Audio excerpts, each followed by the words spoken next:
Quería decirles que hoy la Casa acoge una entrevista coloquio organizada en colaboración con el Grupo de Estudios de Actualidad de Alicante, GEA, por lo que agradecemos especialmente la labor realizada a su presidente, don Jerónimo Gay, y a doña Amparo Ortiz. La siguiente entrevista coloquio, denominada La Fuerza de Acción Marítima de la Armada de España, pretende resaltar el valor de la Armada Española en la seguridad de nuestro país y en la seguridad internacional. Su protagonista es el comandante naval de Alicante, el capitán de navío don José Ramón Vallespín Gómez, que hablará en representación del almirante de Acción Marítima, el excelentísimo señor vicealmirante don Manuel de la Puente Mora Figueroa. Realizará la entrevista a don Fernando López del Rego, funcionario diplomático de la Unión Europea y experto en temas internacionales. Ambos ilustres señores son buenos amigos de Casa Mediterránea. La Armada Española es una parte sustancial y singular de la historia de España, que es un país de renombrada tradición marinera, con una de las armadas más importantes desde el Renacimiento.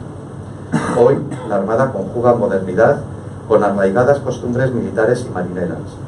La institución goza de un indudable y gran prestigio nacional e internacional, forjado a través de su participación en una gran diversidad de misiones, tanto en tiempos de paz como en momentos críticos. Don José Ramón Vallespín posee un valioso y extenso currículo, del que destacaré que se formó en la Escuela Naval Militar, siendo oficial de la Escala Superior del Cuerpo General de la Armada, y en la Escuela de Transmisiones y Electricidad de la Armada, siendo especialista en electrónica. Hoy es capitán de navío y ha desarrollado su carrera naval en buques de superficie, con especial dedicación en las áreas de guerra electrónica, guerra antisubmarina e inteligencia. Como comandante, ha tenido bajo su mando 2 fragatas, la Extremadura y Reina Sofía, y el patrullero Grosa. Ha tenido 3 destinos en el extranjero y ha sido el agregado de defensa con sede en Oslo, en las embajadas de España en Noruega, Suecia, Finlandia y Dinamarca. Ha sido jefe de Estado Mayor de la 3ª rotación de la EUNAVFOR, Operación Atlanta, y a bordo de la fragata holandesa Evertsen. Oficial del Estado Mayor del comandante de la Ocupación Naval del Atlántico de la OTAN, Stalag Forland, a bordo de las fragatas Campbelltown de la Armada Británica y Witte de With de la Armada Holandesa. Oficial de Evaluación e Inteligencia del Centro de Instrucción de Guerra Electrónica de la OTAN en Yeovilton, en Reino Unido. Y por último, quisiera destacar que ha sido también profesor de Guerra Electrónica y Operaciones Navales y presidente de la Junta de Representantes Nacionales en la Escuela de la OTAN de Oberammergau, en Alemania. Y sin más, tiene la palabra don Fernando López del Rego. Gracias. Muy buenas tardes a todos y muy bienvenidos a esta entrevista coloquio con el capitán de navío, el comandante naval de Alicante, don José Ramón Vallespín. Es este el tercer acto en que se concreta la colaboración entre la Casa Mediterráneo, que nos acoge, y GEA, el Grupo de Estudios de Actualidad. Hace 6 meses fue un coloquio con el experto en política internacional Florentino Portero, y hace 3 meses y medio con el jefe del Mando de Operaciones Especiales, el general Demetrio Muñoz, que nos honra aquí con su presencia. España, por su historia y por su geografía, es un país estrechamente vinculado con el mar, o con la mar, como dicen la gente del sector. Es un país que se encuentra entre el Océano Atlántico y el Mar Mediterráneo. Es ribereño de uno de los estrechos con más tráfico marítimo del mundo, Gibraltar. Incluye en su territorio un archipiélago en el Atlántico, las Canarias, y otro en el Mediterráneo, las Baleares, y también 2 ciudades autónomas portuarias en el norte de África, como son Ceuta y Melilla. Por todo esto, por la importancia que tienen nuestras comunicaciones por mar y por el peso que tiene en la economía nacional el sector marítimo, España ha tenido siempre un especial interés en la seguridad marítima. Ello explica que durante los últimos 5 siglos la Armada Española haya sido sencillamente de las más potentes del mundo. Concretamente, durante 2 siglos, el XVI y el XVII, la más potente de todas. Creo que ninguna otra armada del mundo puede preciarse de logros como los de la Armada Española. El descubrimiento de América en 1492 por Colón, la primera circunnavegación del planeta por Juan Sebastián Elcano en 1522, y finalmente lo que hoy se conoce en las facultades de Economía por la protoglobalización, que también fue de origen española, es decir, por el primer supuesto en la historia en que las mercancías de cualquier parte del planeta llegaban a cualquier otra. Y ello fue por el descubrimiento de la ruta rápida hacia América por Andrés de Urdaneta, lo cual propició, por ejemplo, que las mercancías de Asia vía Manila llegaran a México de allí a España para su distribución por Europa, por el norte de África, Oriente Medio, Asia Occidental. Todo esto son logros de la Armada Española, la rama marítima de nuestras Fuerzas Armadas, que hoy tiene unos 25.000 efectivos y 131 buques, que son concretamente, creo que 93 principales y 39 de tipo auxiliar.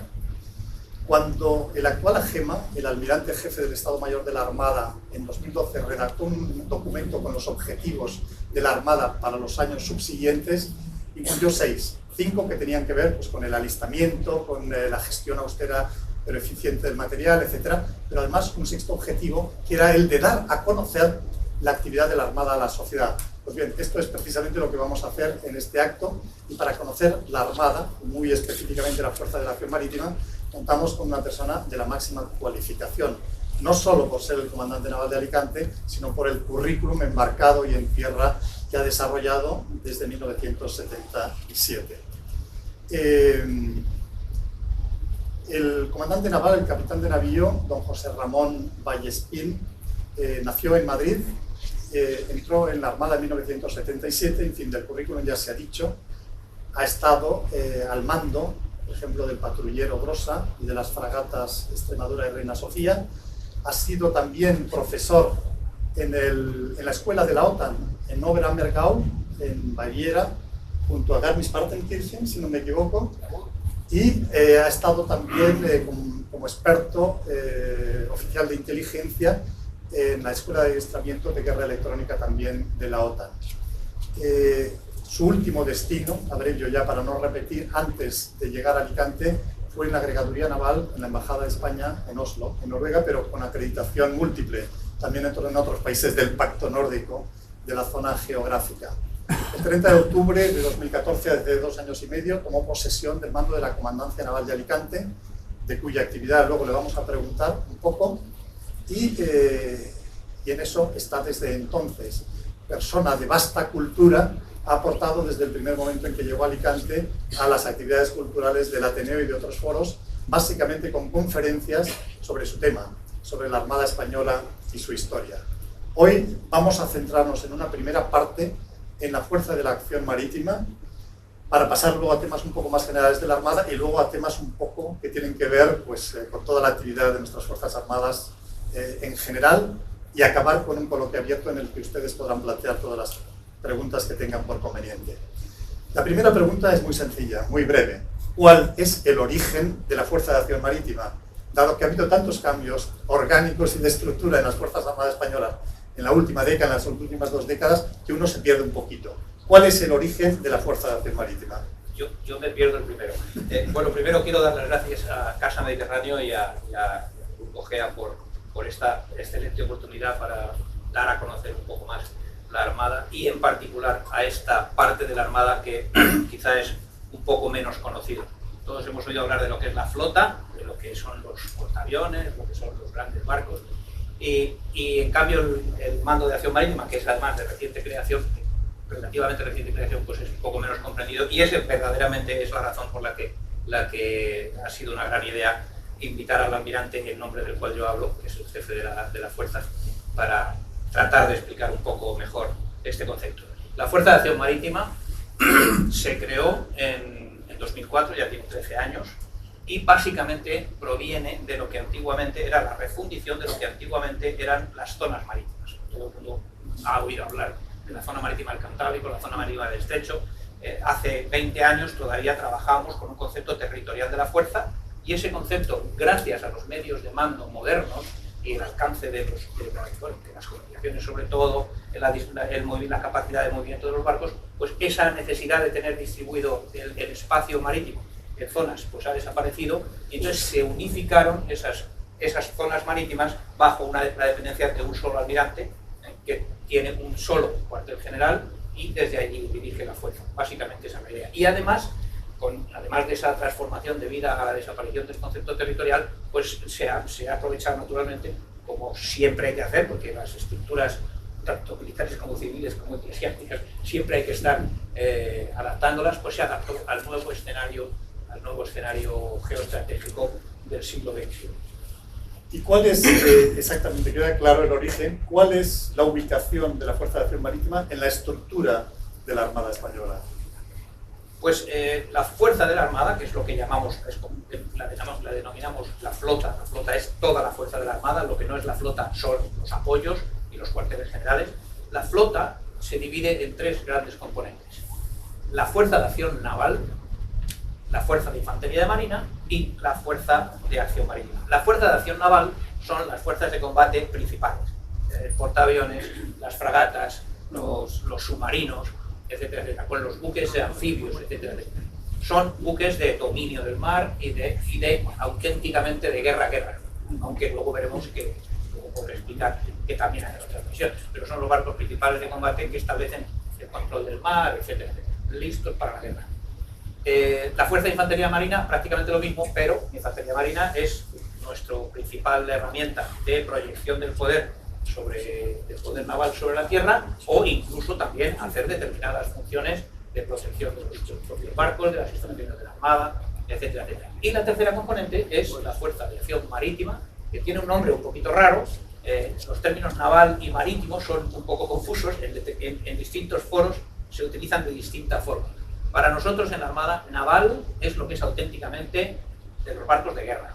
El término viene de nave, o sea que tampoco tiene mucha razón para serlo, pero naval es lo que es más de guerra, de combate, y marítimo es lo que tiene que ver más con el mundo civil. Entonces, la Fuerza de Acción Marítima es esa parte de la Armada que está diseñada, dirigida, controlada, empeñada en participar en el concepto que hoy utilizamos de la acción del Estado en la mar, es decir, de asegurar la soberanía, sobre todo en los espacios de soberanía de España y en sus zonas de interés, tanto en el mar territorial como en la zona económica exclusiva, como en otras zonas que no son estrictamente de soberanía española, pero que son de interés. Por ejemplo, el mar Mediterráneo, evidentemente, la mayor parte del mar Mediterráneo es una zona estratégica para la seguridad nacional, y otras zonas como el Cuerno de África, lógicamente, que está tan caliente por culpa de la piratería, y el Golfo de Guinea, que también nos tiene en concreto en el concepto estratégico español actualmente, el concepto marítimo, pues es una zona bastante caliente. Dado que su función tiene mucho que ver con la actividad soberana de España, que es un concepto que incluye, o sea, es decir, que participan muchas otras agencias, muchos otros organismos de España, ministerios, fuerzas policiales, la Guardia Civil, el Ministerio de Sanidad, etcétera, etcétera. Hay un montón de agencias implicadas, y en esa labor es por lo que la acción marítima tiene una vocación muy especial de trabajar con la administración marítima en general, con el mundo civil en particular. Todo esto se condensa conceptualmente en el concepto que tú ya has mencionado de la seguridad marítima. La seguridad marítima es defensa marítima, es decir, la marina de toda la vida, más el aspecto civil de la seguridad nacional en la que las Fuerzas Armadas y por tanto la Armada participan. Y para hacernos una idea más cabal, con un ejemplo, en este momento en que estamos hablando, se está desarrollando en España el ejercicio MARSEC 17, que es un ejercicio de seguridad marítima, MARSEC, seguridad marítima dicho en inglés, a pesar de que es en España, que está dirigido por el almirante de la acción marítima, razón por la cual no puede estar aquí desde su cuartel general en Cartagena, y en este ejercicio participa Guardia Civil, Policía, Ministerio de Sanidad, Capitanías Marítimas, en fin, un montón de organismos. Y los supuestos que se están practicando en este ejercicio pues son el hundimiento de un submarino turístico en Tenerife, una infección sanitaria en un barco que se acerca a la costa y hay que intervenir, un barco pesquero que está pescando ilegalmente y se ha dado la fuga, activación del plan de seguridad del estrecho de Gibraltar, el plan MARES, que es un plan en el que ya se coordinan sistemáticamente la actuación de todas las fuerzas implicadas, es un plan que está en vigor. ¿Qué más? La activación del sistema de control del tráfico marítimo para el tiempo de guerra o tiempos de crisis. Hoy en día, claro, el concepto de guerra ha evolucionado mucho. En fin, una serie de escenarios, inmigración ilegal, un barco que viene con inmigración ilegal y hay riesgo de vida para la vida humana, una serie de supuestos, cada uno en un lugar de España, enlazando con distintas autoridades. Esto es el corazón y la razón de ser de la seguridad marítima. Bueno, de la acción marítima. La estructura queda clara. Parece que la Armada está por un lado lo que es la logística, por así decirlo, los cuarteles generales y los servicios, y luego la Fuerza Naval con esa triple rama de la Fuerza de Acción Naval, de defensa, de la Fuerza de Infantería Marítima en la proyección terrestre de la Armada, y la Fuerza de Acción Marítima, que sería básicamente de la defensa de las costas, la colaboración en la seguridad litoral, etc. Ahora bien, la Fuerza de Acción Marítima, ¿cuál es su estructura? ¿Cuál es su despliegue? ¿Qué criterios se utilizan para su despliegue, dado que han cambiado los criterios geográficos, como has mencionado hace un momento?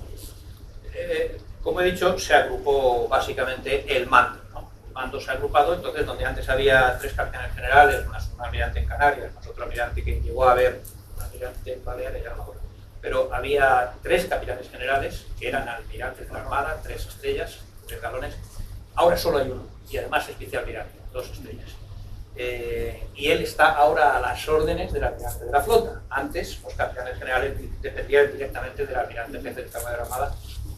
Y el cuartel general, antes había 3, ahora hay uno solo, en Cartagena. Desde este cuartel general, el almirante manda a todas aquellas fuerzas antiguas de vigilancia marítima. Inevitablemente, algo de territorialidad tenemos que conservar. Por ejemplo, se ha conservado el mando naval de las Canarias. Hay un almirante, el almirante de Canarias, Alcanar, que es el que manda las fuerzas de acción marítima que hay en las Canarias. Él manda además barcos, tiene barcos bajo su dependencia.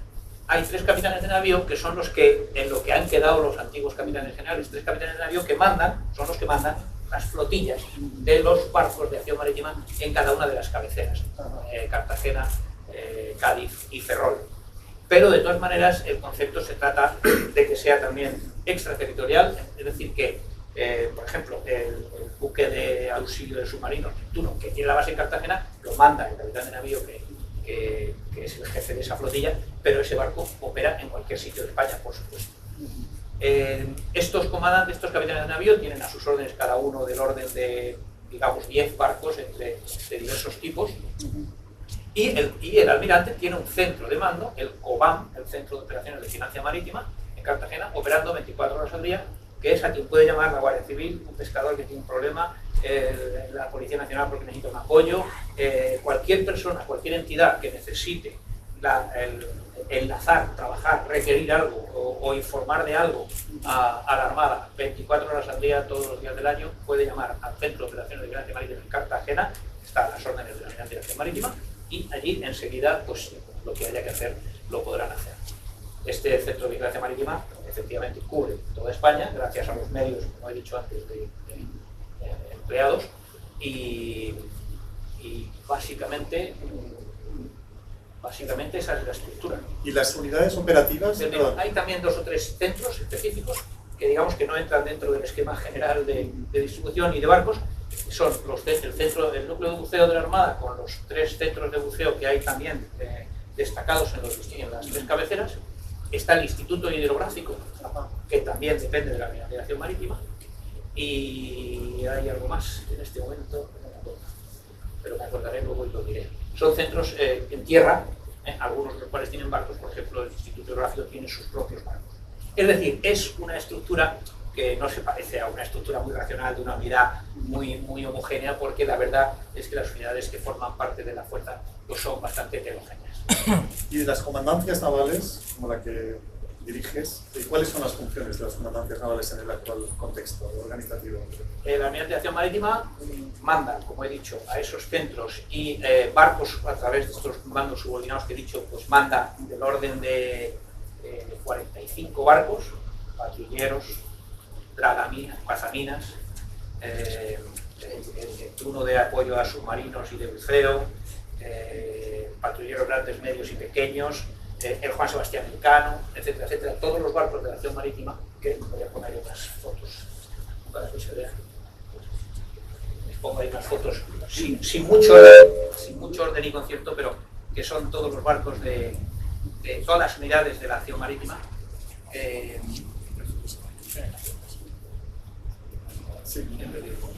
La comandancia, además de toda esa fuerza, realmente fuerza de la Armada, además de la Unidad de Acción Marítima, conserva un representante en cada una de las provincias navales, esos son los comandantes navales.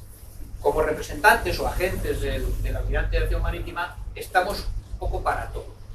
Todo lo que necesite el almirante de nosotros, todo lo que necesite él que se haga en la provincia, nos lo encarga a nosotros. Que no coinciden con las provincias administrativas. No, efectivamente. Por ejemplo, Alicante sí. Alicante, la provincia que yo dirijo, la provincia que está bajo mi responsabilidad, es justo la provincia de Alicante. Valencia lo mismo.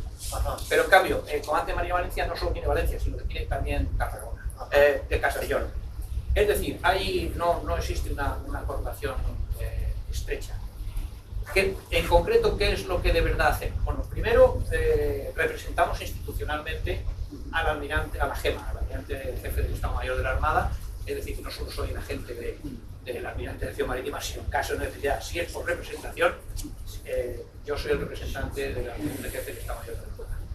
Soy responsable de dar apoyo logístico, yo no se lo doy realmente, yo lo coordino, yo enlazo para los barcos que hacen escalas en los barcos de guerra, que hacen escalas en el puerto. A los barcos nacionales les doy básicamente todo el servicio, y a los barcos de guerra extranjeros ellos vienen con sus propios contratos, sus propios agentes de aprovisionamiento, pero siempre los atendemos, hacemos la función diplomática, por supuesto, de asegurarnos que el permiso se ha dado, que cumplen lo que se les ha pedido, etc. Pero sobre todo, para lo que de verdad estamos, es precisamente para que cualquier necesidad de enlazar con alguna autoridad local, para cualquier problema que haya, en cualquiera de estos sucesos que he explicado. Por ejemplo, hay mañana una explosión de un barco mercante en el puerto y eso implica una reacción en la que tiene que intervenir la acción marítima. Yo soy el primer encargado en canalizar toda la información, transmitir órdenes, informar, evaluar situaciones, etc. Y sobre todo conocer muy bien a las autoridades locales marítimas, y no solo marítimas, sino también civiles, policiales, militares, para que en caso de necesidad podamos resolver la situación lo mejor posible. Muy bien, antes dijiste que una función primordial de la Fuerza de la Acción Marítima es la defensa de las costas, garantizar la seguridad de las costas. ¿Cómo se ocupa la Armada española de garantizar la defensa de nuestras costas? Bien, si hablamos de defensa militar pura y dura, el concepto de defensa es un concepto militar. Entonces, bueno, toda la Armada está implicada en la defensa de las costas, y la Armada defiende las costas en profundidad, lógicamente. Yo suelo decir que la península ibérica es un gigantesco portaaviones que no se puede hundir. Es decir, es el sueño de un marino, tener un portaaviones muy grande, de un marino de guerra, tener un portaaviones muy grande y que encima no te puede tirar un torpedo y hundirte. La península ibérica, para defender la península ibérica, es un gigantesco portaaviones. Está rodeada de mar, pero tiene bases aéreas por todos lados, desde donde pueden salir todos los aviones que hagan falta. El ejército de tierra tiene baterías de artillería también desplegadas en diversas zonas para defender la costa. Contamos con la colaboración de la Guardia Civil en caso de que haya una necesidad de utilizarla para una defensa militar, será. Pero la Armada, por supuesto, de ahí en adelante, de ahí hacia afuera, ahí es donde estaría la Armada con todo su potencial. Es decir, si hace falta poner a portaaviones con su grupo de combate para evitar un desembarco enemigo, pues para eso está toda la Armada.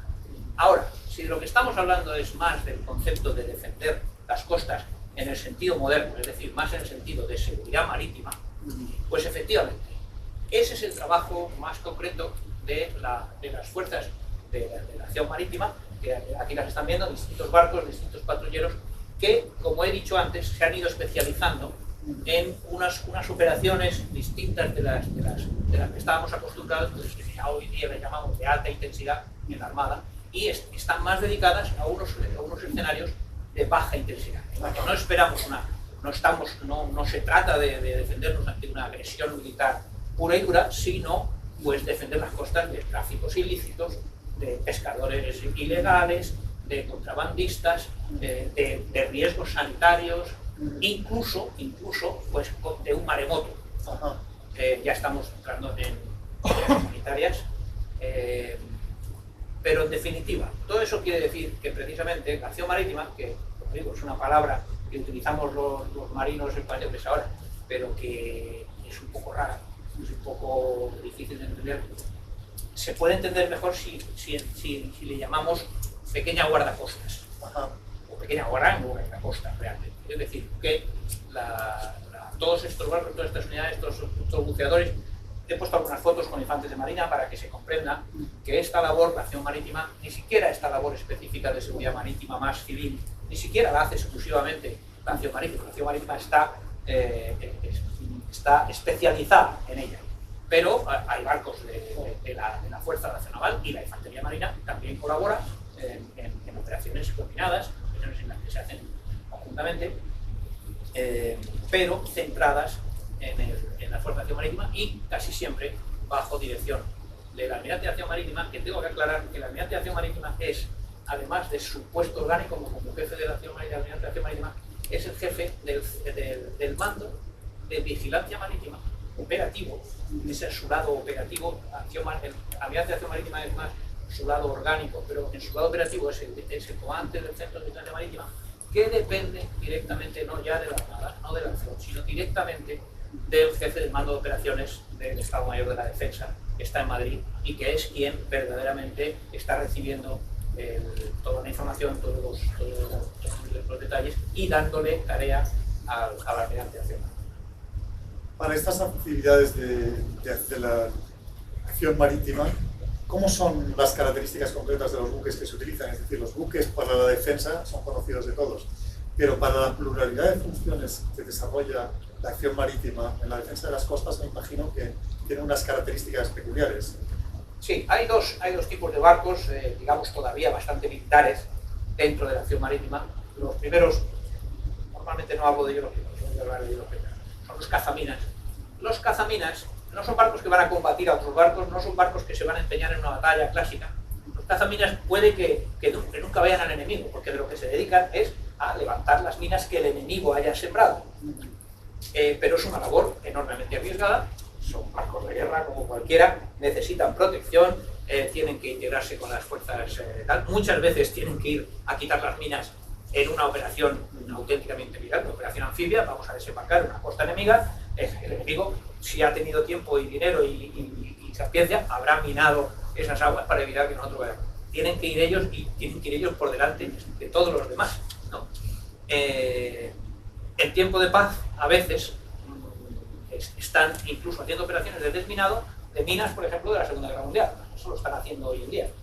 Últimamente los tenemos muy especializados en el Mediterráneo y el Mar Negro, pero son barcos muy importantes, muy sofisticados, muy clásicos. La guerra de minas es una de las guerras de la doctrina naval. Y después de estos dragaminas, de los que tenemos 6, bastante modernos, los Segura, ahí tenemos fotos. Luego podemos mencionar como fuerza más notable de la acción marítima los patrulleros. De los patrulleros hay de diversas clases, ahí están saliendo ahí algunas fotos de los barcos grises grandes que salen con cañones, esos son patrulleros. Los patrulleros más capaces que tenemos hoy en día son los que hemos llamado buques de acción marítima. La tercera maqueta que hay a la entrada, ese es un buque de acción marítima. Ese es un barco que viene a ser lo que antiguamente era una corbeta, que antes las corbetas eran de combate, en tamaño me refiero y en tipo de misiones. Las corbetas que teníamos antes eran barcos pensados para el combate. Los barcos de acción marítima que ocupan un poco el espacio que ocupaban en cuanto a tonelaje y un poco más o menos tamaño y tal, estos barcos de acción marítima, como se han diseñado para estas operaciones de baja intensidad, pues se les ha reducido bastante el armamento puramente militar, pero se les ha dotado de otras capacidades, ¿no? Se les ha dotado de mejores medios de comunicación, se les ha dotado de mejores medios de detección, se les ha dotado de una habitabilidad muy mejorada para que puedan permanecer en la mar el mayor tiempo posible. Se han hecho muy sigilosos, se puede decir que son barcos furtivos, por eso tienen los costados inclinados, ya no son los barcos, ya no los hacemos con los costados derechos como se hacían antes, sino que ahora se hacen con los costados inclinados para que los radares de enemigos no no vean tan bien como podrían verlo. Barcos muy sofisticados, los buques de acción marítima, muy modernos, empezaron a entrar en servicio en el 2008.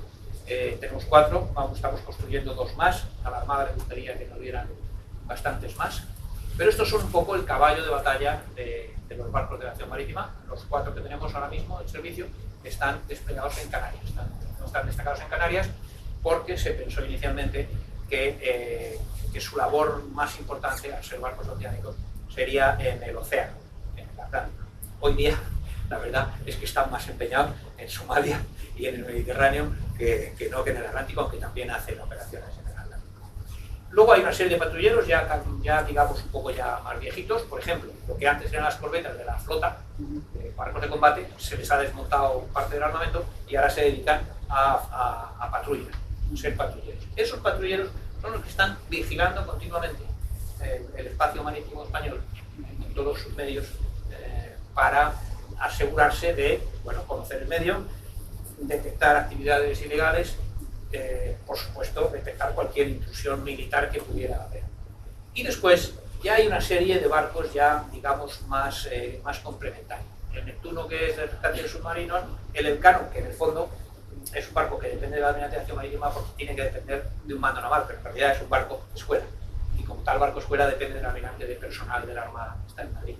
Pero bueno, el Elcano además hace una labor de diplomacia imprescindible e insustituible y muy valiosa, e incluso se puede decir que apoya sentimentalmente a las colonias españolas en muchos puertos. Cuando llega a los puertos de allí, se va a llegar a la madre patria. ¿Qué más barcos tenemos? Bueno, buceadores. Los buceadores están distribuidos por las cabeceras de las zonas y, lógicamente, apoyan todo tipo de actividades.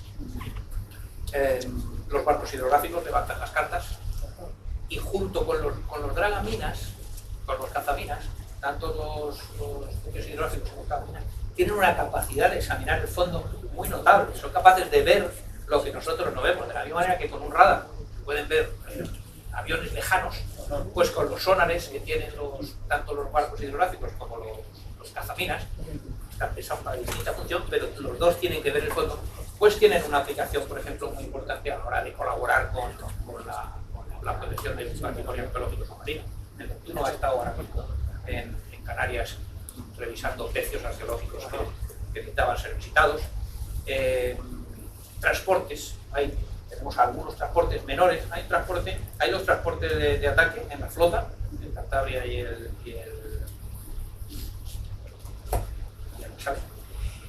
pero en el mando de acción marítima hay cuatro transportes pequeños. 2 de ellos son los que se emplean para apoyo al ejército de tierra para transporte de sus tropas. Es decir, un conjunto de unidades, que es la que he querido reflejar en esta serie de fotografías, de distinto cariz y de distinto empleo, pero alrededor de un núcleo duro de barcos que son capaces de combatir y de emplear la fuerza, que son el núcleo duro de la fuerza nacional. En estas últimas semanas, la prensa se ha hecho eco del extraordinario despliegue de la Armada Española por todas las mares del mundo. Creo que fue el 21 de marzo en el ABC venía en portada la foto del Juan Carlos I, el mayor buque de la historia de la Armada Española, con 231 metros de eslora, y en el reportaje en las páginas anteriores se aludía a que en esos momentos, en el mes de marzo, supongo que estamos todavía en la misma situación, había un despliegue de la Armada Española, decían por los 6 continentes, porque también estaban en la Antártida, aparte de Europa, Asia, África, América y Oceanía. 12 buques, 2.000 efectivos repartidos por todo el mundo en misiones nacionales de la Unión Europea, de la OTAN, etc. ¿Cuáles son las misiones que desarrolla la Fuerza Marítima en el exterior? Me parece que son importantes hoy en día. Las dos más llamativas las hace alternativamente con la Fuerza de Acción Naval. Por ejemplo, piratería, Operación Atalanta en el Cuerno de África. Desde el año 2008 tenemos permanentemente al menos un barco de la Armada, y también hay un avión del Ejército del Aire, operando, vigilando en el Cuerno de África para combatir y reprimir la piratería. Se están alternando barcos grandes. Ahora mismo está el Galicia, que es un gran barco anfibio, sobre todo porque, además de tener el barco, ahora mismo estamos ejerciendo el mar. El almirante Fernández Pintado está está dirigiendo la operación de la Unión Europea. Y para eso necesita un buque de mando, y en este caso es el Galicia, que además tiene una ventaja enorme en cuanto a operaciones humanitarias que se puedan producir. Galicia es un barco muy grande, con capacidad para dar mucho apoyo. Pero también han ido los buques de acción marítima, SPAM, también los hemos desplegado desde Canarias al Cuerno de África. El Mediterráneo, la operación Sofía, lo mismo. La mayor parte de las veces están yendo fragatas grandes, fragatas de la clase Reina Sofía, de la clase Santa María, pero también se están mandando buques de acción marítima, patrulleros medianos, etcétera, etcétera. Los cazaminas regularmente participan en ejercicios internacionales y sobre todo participan en la fuerza permanente de lucha contra las minas que tiene la OTAN, que opera en el Mediterráneo permanentemente. Casi siempre tenemos un barco destacado allí, a veces un barco para quemar la fuerza. Golfo de Guinea, desde hace 3 o 4 años tenemos un barco casi en permanencia, un patrullero, casi siempre, un patrullero de acción marítima, que está fundamentalmente ayudando a los países del Golfo de Guinea a mejorar sus capacidades navales a base de instruirlos, y también colabora en la vigilancia de esos espacios marítimos. Esos quizás son los 4 más llamativos. Luego se participa en multitud de otros ejercicios. Con Marruecos participamos también en ejercicios regularmente. El Hespérides, naturalmente. El Hespérides hace una campaña al año en la Antártida, en apoyo a la investigación científica española, también investigación militar alguna de ellas. Incluso también entre esas campañas, que suelen ser de 6 meses, además hace otras campañas menores en donde se ha requerido para hacer investigación oceanográfica. Bueno, los transportes a veces tienen que llevar a las fuerzas, a las unidades del ejército de tierra a donde tengan que ir, y básicamente esas son las misiones. Lo primero que has mencionado es, has hecho una referencia a la piratería.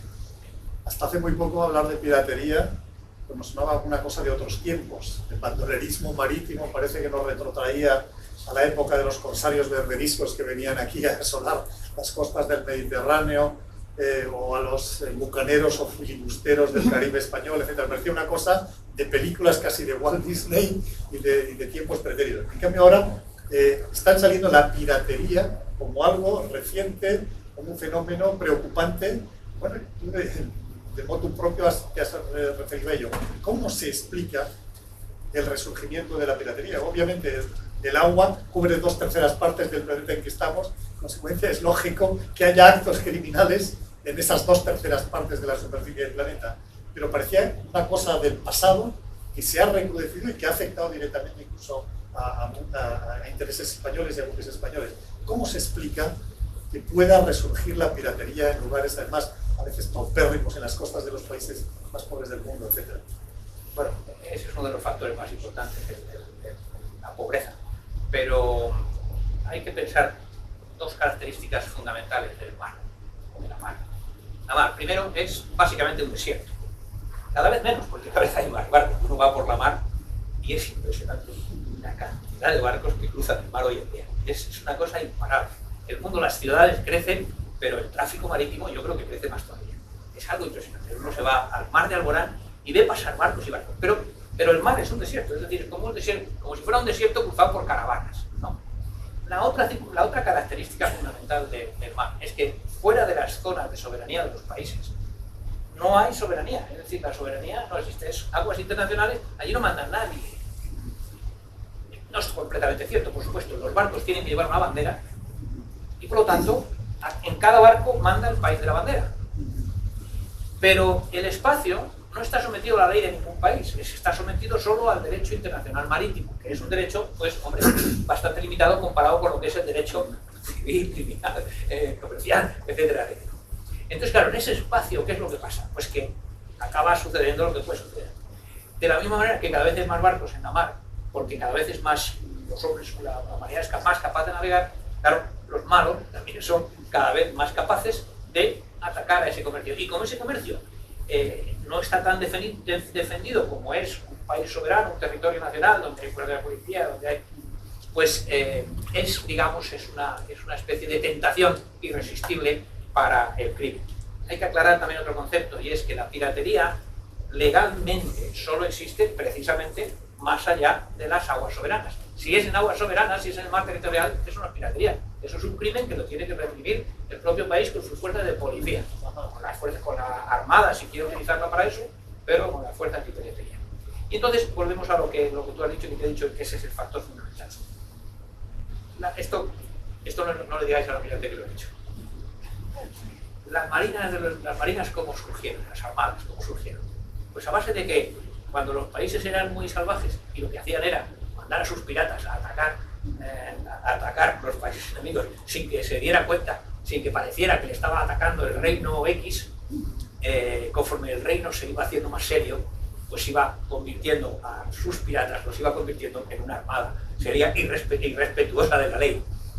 Cuando un país vuelve atrás, se deshace su armada, básicamente también tiende a volverse al estado original, al estado previo.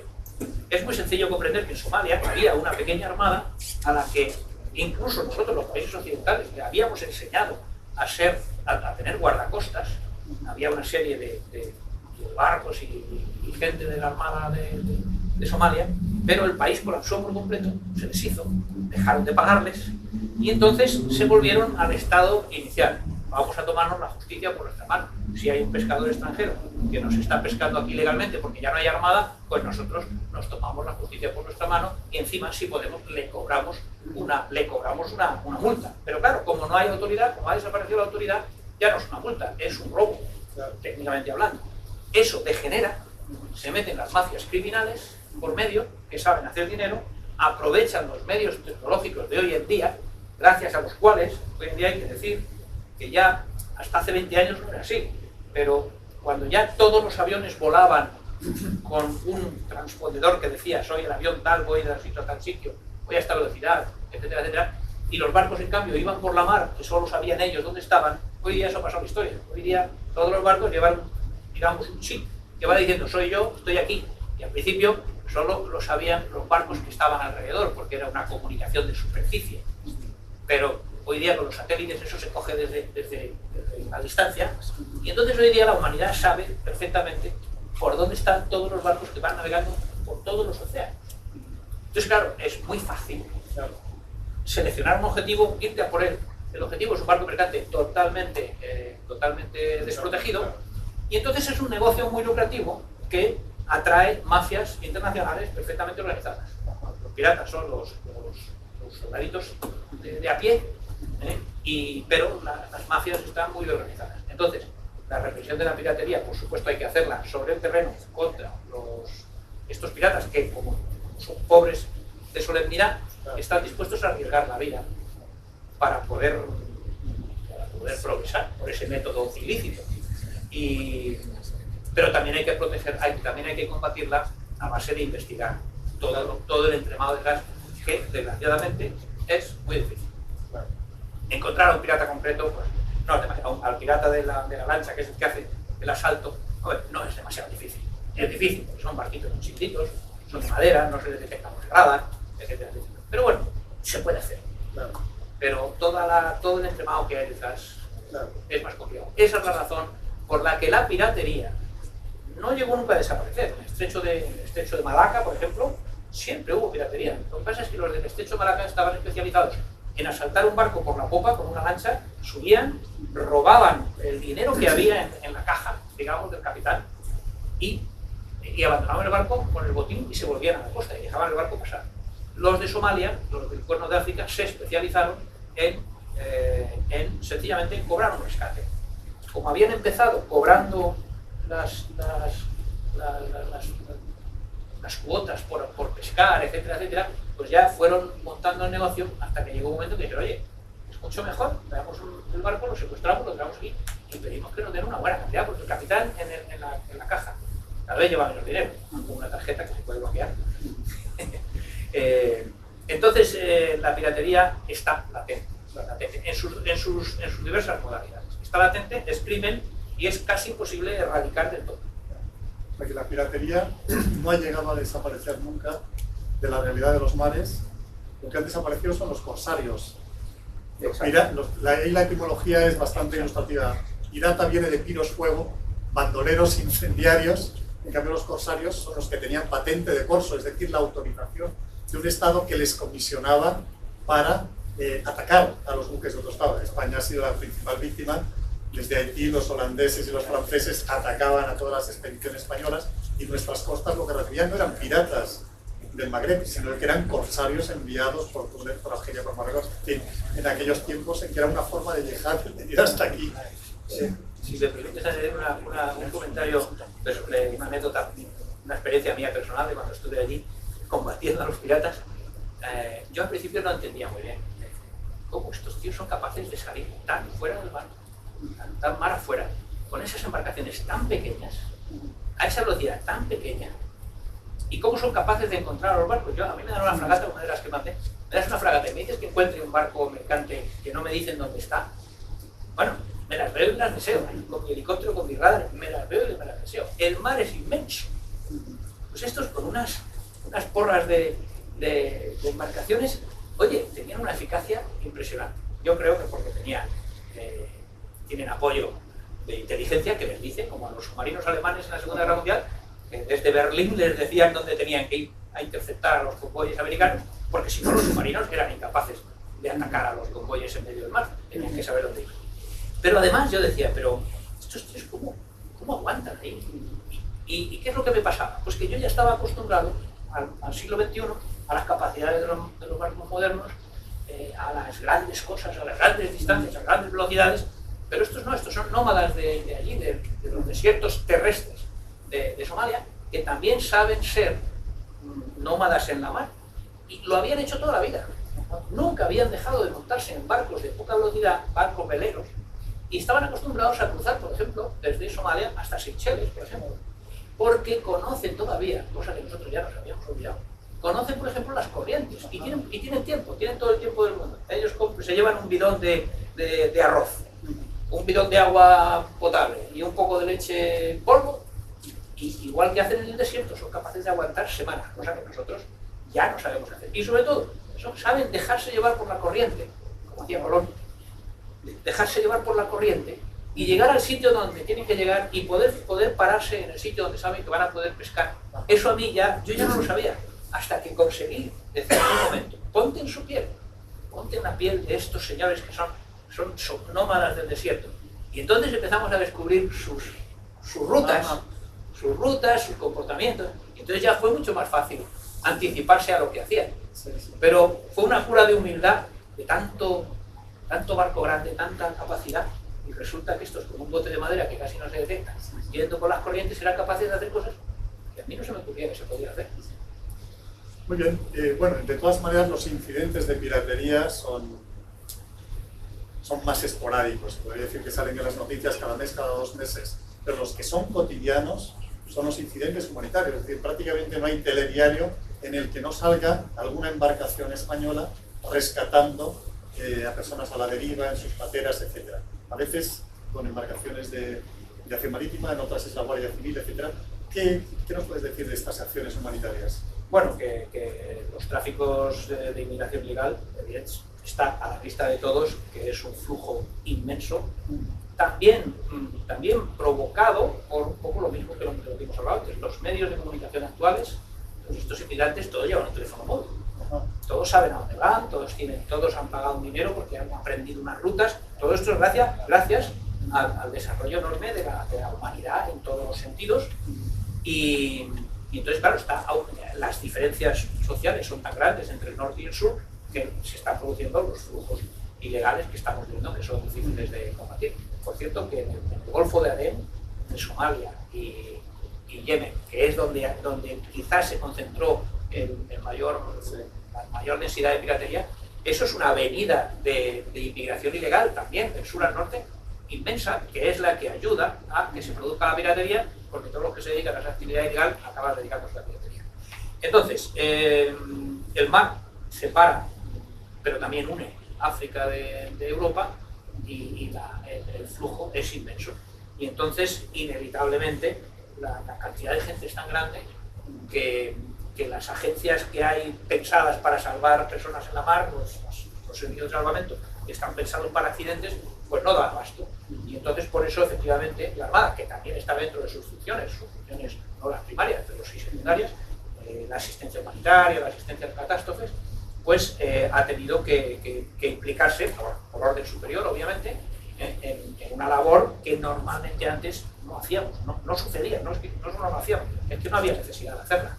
Y hoy estamos continuamente, tenemos una fragata, los 2 últimos años, permanentemente destacada en el frente de Libia, y está rescatando las cifras que estamos viviendo. El último titular que yo he leído son 1.600, que participó la que está ahora, que es la Canarias, en una operación en la que se salvaron a 1.600 personas.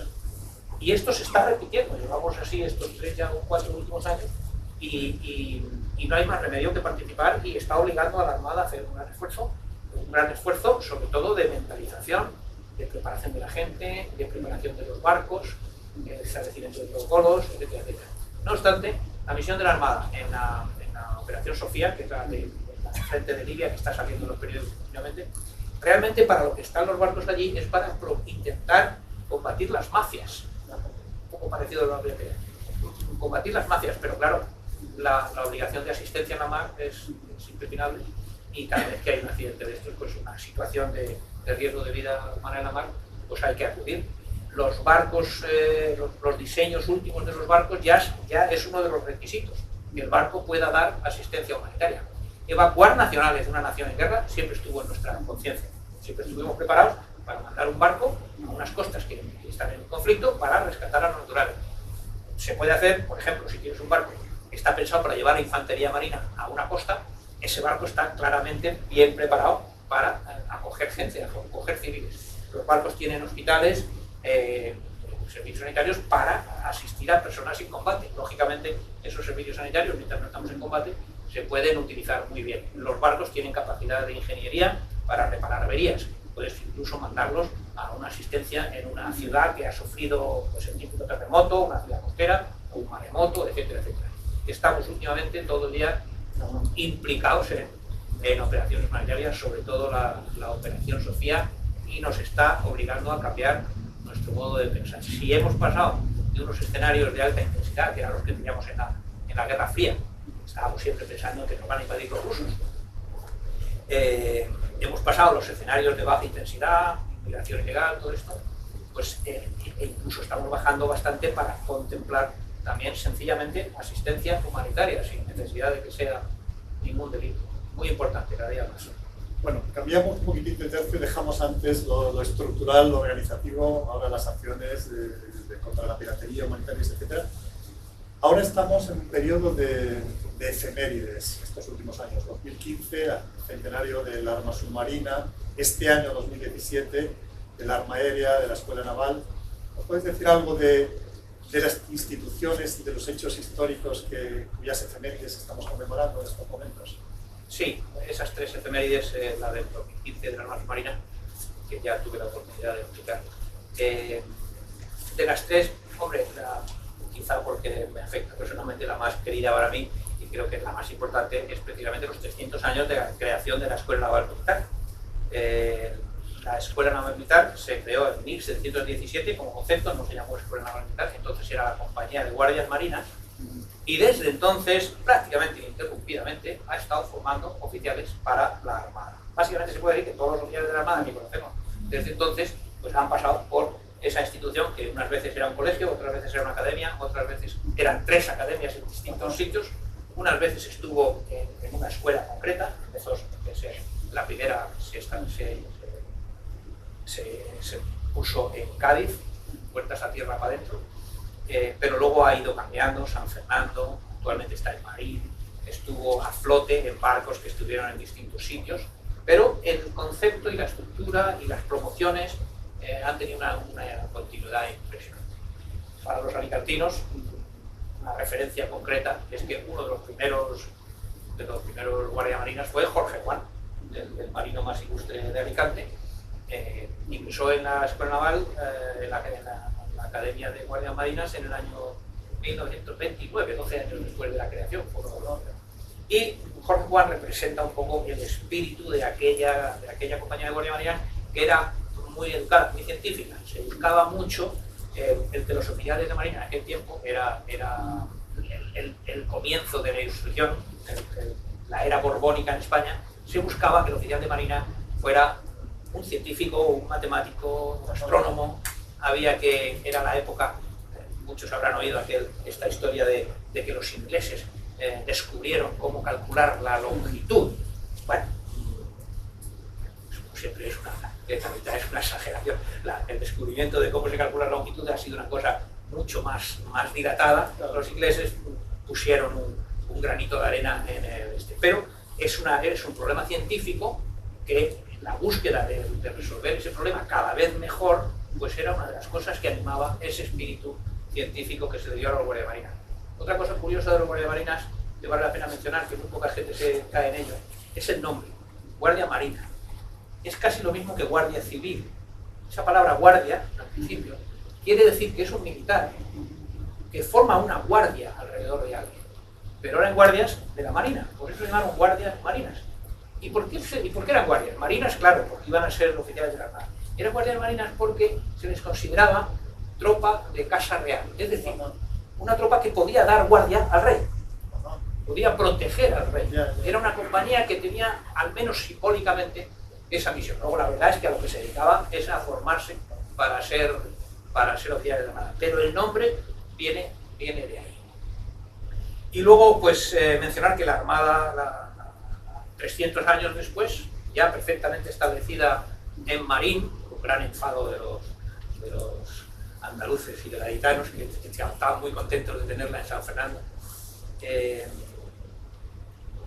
Recientemente se ha producido una gran transformación, que es que ya, después de muchísimos años, la formación de los oficiales de la Armada, igual que los de los otros ejércitos, ya no es puramente militar, sino que la Escuela Naval tiene asociada, insertada en la Escuela Naval, un centro universitario de la defensa que pertenece formalmente a la Universidad de Vigo, que es el que consigue que los oficiales de la Armada ya están saliendo, igual que los de los otros ejércitos, con un título civil, en este caso de ingeniería mecánica, lo que permitía en su día, bueno, aumenta, digamos, la simbiosis entre el mundo militar y el mundo civil, y además permite que algún día, si hace falta, pues puedan pasar a trabajar en el mundo civil. Un tema bastante polémico, bastante discutido, pero inevitable y que es quizá lo más importante.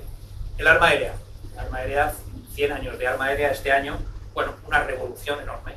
Se inventaron los aviones y quizá el mensaje más llamativo que hay que decir es que la Armada, lo mismo que el Ejército, no tardaron nada en adoptar la nueva ciencia. Ya se estaban volando aerostatos en mucho tiempo, pero cuando apareció el avión se crearon las aviaciones y entre ellas el arma aérea. Parece ser que se creó por cierta oposición de la aeronáutica militar, que decía que por qué los marinos tenían que tener aviones, un poco como diciendo, ya los ponemos nosotros. Y la Armada tuvo que luchar para demostrar que los necesitaba. Por eso, una de las primeras misiones operativas al año de haberse se creó en el 2017, en el 2021 ya estaba operativa con aviones, con hidroaviones, con el primer barco que portaba aviones, que era el Dédalo, el primer Dédalo, que era un mercante transformado que sencillamente portaba los hidroaviones, pero tenía que ponerlos en el agua para que despegaran y amenizaban y luego se les metía. Era una base portátil, que llamaban. Ya al año siguiente de estar operativa ya estaba participando en las operaciones en el norte de África, un poco para demostrar la utilidad. Al final todo fue bien, se entendió perfectamente y al final fue la aeronáutica, el ejército de tierra, el que perdió su aeronáutica, también lo perdió la Armada. Después de la guerra civil se creó el ejército del aire y a ambos nos costó bastante recuperar nuestras aeronaves, porque entonces fue el ejército del aire que decía, no, ya no lo quedamos todo. Hoy día existe el ejército del aire, existe el arma aérea armada, existe la aviación del ejército de tierra y aquí estamos, pero un poco queriendo, lo que quiero señalar es eso, que los ejércitos y la Armada adoptaron enseguida las nuevas técnicas. Y hoy día, entonces, el barco más importante de una flota era el acorazado. Desde la Segunda Guerra Mundial, el barco más importante es el portaaviones, no hay ninguna duda, y hoy toda fragata que se precie, incluso los patrulleros lo han visto en las fotos, patrullero que se precie tiene que tener su cubierta de vuelo y, a ser posible, su helicóptero embarcado, porque sin las aeronaves no somos nada. Y bueno, el arma submarina prácticamente lo mismo, y mejor no me extiendo, pero es un poco el mismo concepto. En el arma submarina tardamos un poquito más, tenemos el suceso de Isaac Peral, etcétera, tan dramático, pero hoy no creo que sea. Cuando mencionabas lo de la explicación del significado de la palabra guardia marina, hacía referencia a la corona, en fin, me ha evocado el episodio máximo de la Armada Española, es decir, el descubrimiento de América y la especial relación de Cristóbal, el gran almirante, con la reina Isabel la Católica, que apoyó una misión que el monarca portugués, la tierra de la esposa de Colón, no había querido considerar en absoluto. ¿Hay una especial relación entre la Armada y la corona en España a lo largo de la historia? Sí, ya lo que hay. Yo suelo decir que está perfectamente ilustrada por el hecho de que sobre todo últimamente, siempre ha sido así, pero bueno, desde hace ya 200 años, pero sobre todo hoy en día casi los barcos más importantes de la Armada llevan nombres de personajes de la Casa Real. El portaaviones actual se llama Juan Carlos I. Como he dicho antes, el portaaviones es el barco más importante de la Armada. El portaaviones anterior se llamaba Príncipe de Asturias. Una de las fragatas F-100, de los barcos mejores, más capaces, más modernos de la Armada, se llama Almirante Juan de Borbón. Yo fui el comandante de la fragata Reina Sofía, que todavía navega. Y hay dos corbetas que todavía están navegando que se llaman Infanta Cristina e Infanta Elena. La tradición de barcos que se llamaban Reina Mercedes, Reina Cristina, Reina Isabel, o sea, es enorme. Es decir, ahí se muestra un afecto bastante íntimo entre la corona y la Armada. Pero bueno, naturalmente, la relación entre la corona y la Armada es que la Armada está al servicio de la nación y la nación está encabezada por la monarquía. Mientras la monarquía sea la cabeza aunque solo sea institucional o simbólica, la Armada será totalmente fiel a la corona porque es la expresión de España. Una pequeña anécdota. Alfonso XII llegó a España desde Marsella, no por tierra. Era que fácil llegar de Marsella por tierra a España. No, quiso venir en un barco. El Navas de Tolosa. Llegó a Barcelona, de Barcelona pasó a Valencia y ya por fin se fue hacia Madrid. Su hijo, Alfonso XIII, cuando tuvo que abandonar España, cogió un coche desde el Palacio Real, con la instalación de la República, y se quería ir a Francia. No cogió el coche y se fue a Irún, o a Endaya, o a Portbou.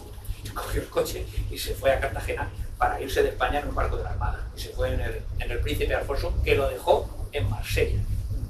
Podía haber ido en coche perfectamente. Muy bien, vamos a lo más cercano, el puerto de Alicante. Características, importancia en el contexto mediterráneo español, algún hecho histórico que haya tenido lugar en este puerto que quepa reseñar. Alicante es un puerto estratégico. Alguien me pregunta por ahí, oye, ¿por qué Cartagena es un puerto militar tan importante y Alicante no? Digo, hombre, pues precisamente porque Cartagena tiene la ventaja de que se defiende muy fácilmente. Está rodeado de montañas, entonces tradicionalmente era un puerto muy seguro contra un ataque exterior. Alicante tiene el Benacantil y sirve de cierta defensa, pero hombre, es un puerto bastante más abierto y por lo tanto eso es lo que ha hecho que a lo largo de los siglos Cartagena se decantara como el puerto naval de toda la región. Y entonces Alicante no lo ha sido. No obstante, Alicante es un puerto estratégico porque es el más cercano, sobre todo antiguamente. Ahora ya no, porque ya las comunicaciones modernas ya lo han hecho casi irrelevante, pero antiguamente era el puerto más cercano a Madrid, a la meseta, y eso fue lo que hizo que el tren llegara aquí desde Madrid antes que a ninguna otra ciudad costera española. Y eso hizo que Alicante siempre fuera un puerto estratégico. Y por eso aquí se han producido operaciones logísticas de embarque de tropas para mandarlas a Cuba cuando se expulsaron los moriscos, en fin, 1000 operaciones importantes aquí. Y aquí se han dado, por supuesto, determinados conflictos navales, como cuando Cartagena o cuando Alicante, cuando lo del Cantón, etcétera, etcétera. Pero bueno, realmente esas son batallas un poco quizá menores. Pero esa razón, esa importancia estratégica de Alicante en cuanto a las comunicaciones es efectivamente la que hizo el curioso hecho, que ya lo he hablado muchas veces, de que aquí se probaran los dos submarinos primeros que se diseñaron en España, el de don Cosme García, el famoso Garcibuzo, que Cosme García era un señor de Madrid. Entonces, ¿por qué vino aquí a hacerlo? ¿Por qué vino aquí a probarlo? Si dicen que que se construyó en Barcelona, y sobre todo Narciso Monturiol, que lo construyó en Barcelona, lo probó en Barcelona, pero también vino aquí a probarlo. Y claramente, no voy a entrar en detalles, ya lo he explicado en otras ocasiones, pero claramente eso se produjo, esas pruebas de esos submarinos, año 1860, 30 años antes que Terán, eso se produjo por la situación estratégica de Alicante, que es la que ha hecho que siempre haya sido un puerto notable. Diste una conferencia en el Ateneo de Alicante, en la calle Navas, con un título que a mí me llamó la atención: Cristóbal Colón, un personaje enigmático. Yo me he quedado con la curiosidad desde que lo vi y las ganas de preguntarlo, y hoy tengo esa oportunidad, porque cuando escribí un libro sobre Teresa de Calcuta me atasqué con el tema de la salida del Imperio Otomano de los Balcanes y me tiré ahí meses, y escribiendo sobre Cuba me he atascado con Cristóbal Colón. Entonces se me ha quedado las ganas de preguntar desde hace tiempo por qué un personaje enigmático. Bueno, es un personaje enigmático no porque no estemos seguros de dónde nació, sino porque es que él mismo y su hijo, que es su primer biógrafo, y Las Casas, que es su segundo biógrafo, y todos los que opinaron de él, todos dijeron: este tío es muy raro, en términos coloquiales actuales. Y por eso todavía hoy hay serias dudas acerca, por ejemplo, de dónde nació. La teoría genovesa está muy bien, pero nos la tenemos que creer por la fuerza digamos, de la literatura. Es decir, nos han sacado unos papeles, nos han dicho, mira, pero cuando lo piensas bien, dice, y nunca escribió en italiano, nació en Génova, y nunca escribió en italiano, ni a sus hermanos, que eran de Génova también. Hay algo muy raro ahí. Pero eso no es lo importante. Lo importante no es que dónde nació, porque en aquel tiempo la gente había nacido en un sitio, pero las naciones estaban mucho más, no eran como ahora, que tienen fronteras. Los genoveses, en concreto, la nación genovesa estaba extendida por todo el Mediterráneo. O sea, que podía ser genovés, efectivamente, pero podía haber nacido en cualquier lado y seguía siendo genovés, o al revés. No, el mayor misterio de Colón es cómo supo llegar a lo que llegó. Ese es el gran misterio. Yo, como marino, yo lo he estudiado, lo he mirado, y digo, la verdad, los portugueses habían estado haciendo navegaciones, habían ido hacia el sur, habían hecho ciertos intentos, y no habían dado con el Caribe. ¿Cómo es que este señor, a la primera, no solo llega, sino que vuelve perfectamente? Ir por el camino que fue es muy fácil. Nada más que te dejas llevar, y como la Kon-Tiki. Es cuestión de aguantar y llegas. Eso es relativamente fácil. O sea, uno pierde el timón en las Canarias y no es capaz de gobernar su nave y lo lleva a la corriente y el viento, y uno acaba en el Caribe. Lo difícil es, primero, que él supiera que tenía que bajar exactamente a las Canarias, y lo segundo, que encima supo cómo volver. Para volver, y en aquellos tiempos, con aquellos barcos, ir contra el viento era muy difícil. Y si es contra el viento y la corriente, ¿para qué te cuento? Él aceptó a la primera las dos cosas. Magallanes fue capaz de cruzar el Pacífico, pero Juan Sebastián Cano no fue capaz de volver por el camino del Pacífico, tuvo que volver por el camino portugués de la India, de seguir, y por eso dio la vuelta al mundo. Fue Urdaneta, como bien has dicho, el que 40 años después, por fin, dijo: esto es igual que lo de Colón, hay que ir por arriba, y lo descubrió. Si no, no lo conseguían, lo intentaban volver y no lo conseguían. Colón lo consiguió la primera. Eso es el resumen de por qué es un señor misterioso. Porque se reconoce, el propio hijo lo reconoce. Él tenía un misterio guardado. El propio hijo lo dice. Él tenía unos documentos a los que le daban una total verosimilitud. Consiguió convencer a los monjes de un convento y a su vez convencieron a Isabel la Católica, ¿no? Siento decir que todo eso son simplemente especulaciones, ¿no? Especulaciones que casi todas ellas están pendientes de probar. Son intentos de resolver el misterio. Sí. Pero de verdad que el misterio está ahí, lo reconocen todos los autores. Cualquier libro que uno coja sobre Colón, de los que de verdad lo saben, no yo, que soy un pero aficionado, lo dice. Es un tío misterioso. Bueno, se ha dudado si era hombre o mujer. Este tipo de personajes es que se duda de todo. Y si era judío o supercatalán, en fin. Pero en fin, yo ya cierro mi intervención para dar la palabra al público con una última pregunta de tipo un poco personal. ¿Qué experiencia en Noruega? Es decir, a mí me llamó la atención la agregaduría naval en un país de solo 5 millones de habitantes como Noruega. Luego, claro, cuando leyendo el ABC vi que el Juan Carlos I se ha construido íntegramente por la empresa pública Navantia y que Navantia vende por todo el mundo, digo, a lo mejor tiene que ver con eso. En fin, ¿Qué razón de ser de una agregaduría en Oslo, no en Estocolmo, no en Alemania, etcétera? ¿Y qué recuerdos de esa etapa inmediatamente anterior a Alicante? El barco que tenemos más lejos ahora mismo, que es el Cristóbal Colón, precisamente, que es el que su despliegue es el que justifica que hemos llegado a estar simultáneamente en los 6 continentes, es que la Cristóbal Colón está en Australia. ¿Por qué? Hombre, es un apoyo a la industria. En Australia tenemos un gran negocio con ellos, nos han comprado ya varios barcos, y bueno, es dentro de ese apoyo a la industria, pues está la Cristóbal Colón. Pues por la misma razón, la agregaduría de los países nórdicos, la agregaduría de defensa de los países nórdicos, que estuvo en Suecia, que es el país importante de toda la zona, se trasladó a Noruega cuando los noruegos mostraron interés en comprar las fragatas F-100. Está el modelo que tenéis ahí fuera, junto al BAM y al Juan Sebastián Cano, y entonces efectivamente se cambió, y además era un oficial del Ejército de Tierra, que estaba en la agregaduría de Suecia, y pasó a ser un marino. Esa es la razón pura y dura de que yo estuviera allí. Tuve la suerte además de que como ya estaban vendidas, pues no tuve que convencer a nadie. Pero bueno, la experiencia impresionante, porque es una cultura radicalmente diferente. Si en Europa hay norte y sur, y los mediterráneos somos del sur, y somos mediterráneos, y hay mucha honra, claro, los nórdicos, los noruegos, son muy del norte. Y los noruegos más que ninguno. Y son un pueblo muy interesante. Yo no tuve la oportunidad de ir mucho a Suecia, a Finlandia y a Dinamarca, donde también estaba acreditado, pero Noruega sí, la verdad es que los noruegos me enseñaron Noruega entero para que yo pudiera comprobar las capacidades militares, pudiera informar y se viera la diplomacia de defensa, que es para lo que estaba. Me llevaron por todos lados. Me llevaron a las islas Svalbard, las Spitsbergen, que dicen los ingleses, que los noruegos le llaman las Svalbard, que si uno las pone en la misma latitud, están tan al norte que si uno las pone en la misma latitud en el polo sur, están prácticamente en la mitad del camino desde la costa austral ¿cómo se dice el continente? De la Antártida hasta el polo, o sea, están en el quinto pico. Y es un sitio muy curioso porque no es de soberanía completa de Noruega. Esas islas no las había querido nadie hasta el principio del siglo XX, nadie las había querido. Era una tierra de nadie donde iban los pescadores de ballenas, los sacadores de carbón, que hay allí unas minas, en fin, diversos intereses comerciales menores.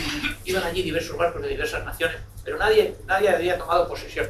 Entonces, después de la Primera Guerra Mundial, el orden mundial, dirigido por los americanos, decidió que alguien tenía que hacerse cargo. Entonces se hicieron cargo los noruegos y te llevan allí para enseñártelo. Y también un poco para demostrarte que ellos están respetando los términos del contrato, de que no están ejerciendo la soberanía, no se han apropiado de las islas.